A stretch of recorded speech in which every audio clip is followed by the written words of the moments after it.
सावरकर जी को लेकर जिस तरह से बयान दिया था राहुल गांधी ने, कभी बीजेपी वालों की तरफ से बयान आता है, कभी उद्धव की जो शिवसेना है वहां से बयान आता है, किस तरह से देखते हैं पूरे मामले?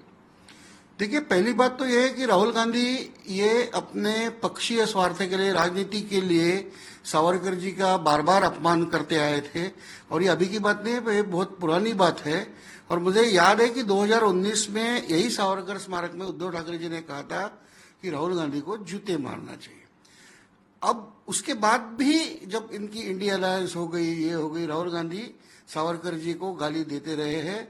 मगर उसकी जो प्रतिक्रिया महाराष्ट्र में हुई, महाराष्ट्र की जनता के में जो कांग्रेस का विरोध बढ़ता हुआ दिखाई दिया, उसके कारण मुझे लगता है कि आज राहुल गांधी शिवाजी पार्क से सावरकर जी के बारे में कोई भी अपमानास्पद टिप्पणी करने की हिम्मत नहीं करेंगे। अब रही बात यह है कि कोई जो पक्ष है जो हिंदुत्ववादी सावरकर को मानने वाले हैं, आज भी राहुल गांधी का विचार परिवर्तन नहीं हुआ है। आज भी राहुल गांधी सावरकर के बारे में अपने मन में अपमानास्पद विचार रखते हैं। मगर इसके बावजूद भी आज को जो पक्ष है कि जिन्होंने कहा था 1919 में कि 2019 में कि हम राहुल गांधी को जूते मारेंगे, आज उनके साथ उसी शिव तीर्थ पे है जिसपे बाला साहब ठाकरे की समाधि है। और मैं बताना चाहता हूं कि जब मणिशंकर अय्यर ने स्वतंत्र सावरकर के बारे में अपशब्द निकाले, तो बाला साहब ने उन्हें मुंबई आने से ही, और उसके बाद वो बाला साहब थे तब तक मणिशंकर मुंबई में नहीं आ पाए थे, और इसी शिवाजी पार्क में मणिशंकर अय्यर को जोड़े मारो यह आंदोलन भी किया था। तो अब ये इलेक्शन के लिए क्या हो रहा है, राजनीति के लिए क्या हो रहा है, मगर सावरकर जी का उपयोग राजनीति के लिए करना सर्वथा गलत है और जनता जानती है ये सब। सर, एक जी का अपमान करते हैं बीजेपी की तरफ से, दूसरी तरफ जो उद्धव गुट की शिवसेना, वहां से बयान आता है कि इतना ही अगर हिंदुत्ववादी है तो सावरकर जी को भारत रत्न अवार्ड क्यों नहीं देते हैं, सरकार इनकी है। तो किस तरह से देखते हैं, क्या कहना चाहिए? देखिए, पहले तो हमने कभी मांग ही नहीं की है कि भारत रत्न पुरस्कार सावरकर जी को मिले, क्योंकि मेरे हिसाब से उन्हें जो स्वातंत्र वीर, ये जो जनता ने जो पुरस्कार दिया है वो सबसे महत्वपूर्ण है। दूसरी बात, हमारी अपेक्षा यह है कि सावरकर पर जो गलत आरोप करते हैं वो गलत है, इसलिए वो उन्होंने वापस लेना चाहिए। मगर हमने ये कभी मांग नहीं की सावरकर जी की आप स्तुति करें या उन्हें कोई पुरस्कार दे। उससे ज्यादा मेरे लिए महत्वपूर्ण यह है कि सावरकर जी की वो नीतियां थी उस पर देश चले। आज सावरकर जी की विदेश नीति है, अर्थ नीति है, संरक्षण नीति है, ये सब मोदी गवर्नमेंट काम कर रही है। तो सावरकर जी के विचारों पे काम करना मुझे वो ज्यादा अच्छा लगता है, और इसलिए ये भारत रत्न तो मैं फिर से कहता हूं कि हमने कभी मांगा नहीं और हम कभी मांगेंगे भी नहीं।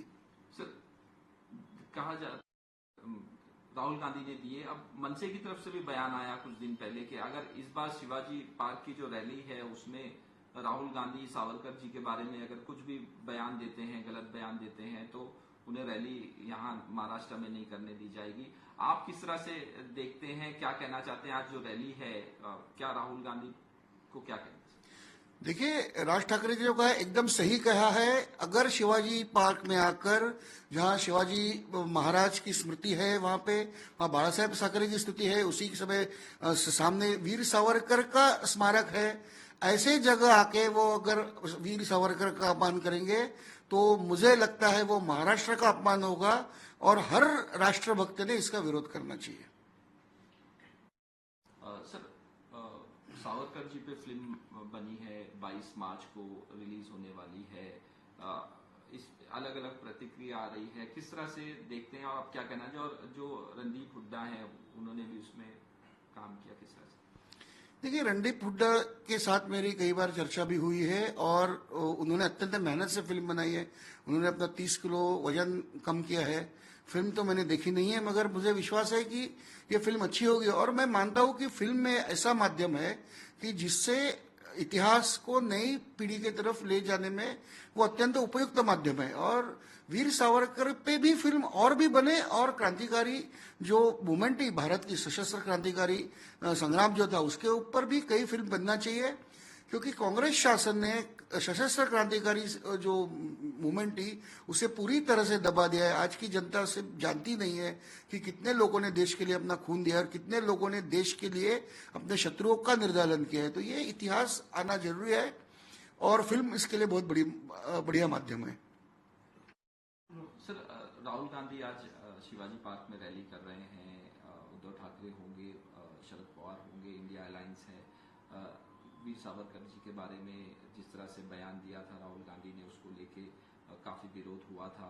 आप किस तरह से देखते हैं? और ओवरऑल जिस तरह से बीजेपी की तरफ से स्टेटमेंट आता है और कभी उद्धव ठाकरे की जो शिवसेना है उसकी तरफ से स्टेटमेंट आता है, और राज ठाकरे ने भी एक स्टेटमेंट दिया है कि यहाँ पे आके रैली अगर करते हैं राहुल गांधी और इस तरह से सावरकर जी के बारे में कुछ अपमानजनक बयान करते हैं तो उन्हें रैली करने नहीं दी जाएगी। किस तरह से देखते हैं मराठी?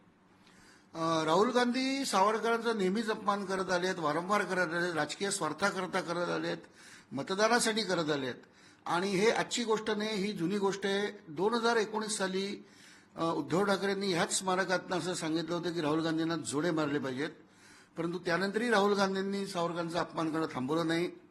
राजकारणाकरता उद्धव ठाकरे आणि त्यांची जी शिवसेना आहे ती आणि काँग्रेसची आज युती झालेली आहे, आणि ही युती असतानाच गेल्या वर्षी राहुल गांधींनी पुन्हा सावरकरांचा वारंवार अपमान केला.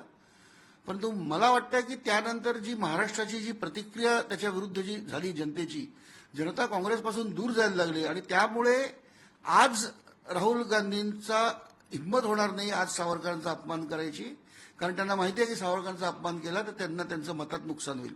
परंतु हे जे सगळं मतांसाठी जे राजकारण चालू आहे ते अत्यंत चुकीचं आहे. राष्ट्रपुरुष हे आपल्या जागी आहेत, त्यांचा कोणीही अपमान करू नये आपल्या मतदानाकरता, एवढंच माझं म्हणणं आहे. सर, भारत रत्न को लेकर जिस तरह से भारतरत्न पुरस्कार आम्ही कधीच मागितला नाही, मागणार पण नाही. परंतु पुरस्कार देण्यापेक्षा मला असं वाटतं की त्यांचं काम जे पुढे चाललेलं आहे, म्हणजे सावरकरांची विदेश नीती, संरक्षण नीती, अर्थनीती आणि अशा अनेक धोरणं आज मोदी सरकारनी त्या पद्धतीवर काम चालू आहे. तर माणसाची नुसतंच त्याची पूजा करण्यापेक्षा त्याचे विचार अंमलात आणणं जास्त महत्वाचं, आणि ते हे सरकार करत आहे. त्यामुळे सावरकरांचा अपमान फक्त भारतरत्न मागून त्याची भरपाई होणार नाहीये. तर सावरकरांचा अपमान करणाऱ्या जे करतायत त्यांच्याकडून माफी मागून घेण्याची आज गरज आहे. परंतु राजकारणाकरता आज जर तुमची ती मजबुरी असेल तर ठीक आहे, पण एवढं लक्षात ठेवायला हवं की जनता याचा विचार निश्चितच निवडणुकीत करेल. रणदीप हुड्डांनी ही जी फिल्म काढलेली आहे याचं मी ट्रेलर बघितलंय. त्यांची अनेकदा माझ्याशी चर्चा झालेली आहे आणि त्यांनी असं मला लक्षात आलं की त्यांचा सावरकरांचा खूप अभ्यास आहे आणि त्यांनी अत्यंत मेहनतीने ही फिल्म बनवली आहे. त्यांनी जवळपास त्यांचं वजन 30 किलो कमी केलंय. त्यामुळे हा जो चित्रपट हा निश्चितच चांगला होईल अशी मला अपेक्षा आहे. दुसरं म्हणजे असे अनेक चित्रपट व्हायला पाहिजेत. आज आपला जो स्वातंत्र्य संग्राम आहे त्यातला सशस्त्र क्रांतिकारकांचा जो सहभागाबद्दल जो भाग आहे तो काँग्रेसनी नेहमीच दडपून टाकलाय. त्यामुळे नुसते सावरकरच नाही तर इतर सशस्त्र क्रांतिकारकांवर त्यांनी जो संग्राम केला त्याच्यावरही चित्रपट आले पाहिजेत, कारण चित्रपट हा आपला खरा इतिहास तरुण पिढीकडे पोहोचवण्याचा एक अत्यंत उत्तम मार्ग आहे आणि या चित्रपटाला चांगलं यश मिळेल असं मला विश्वास आहे.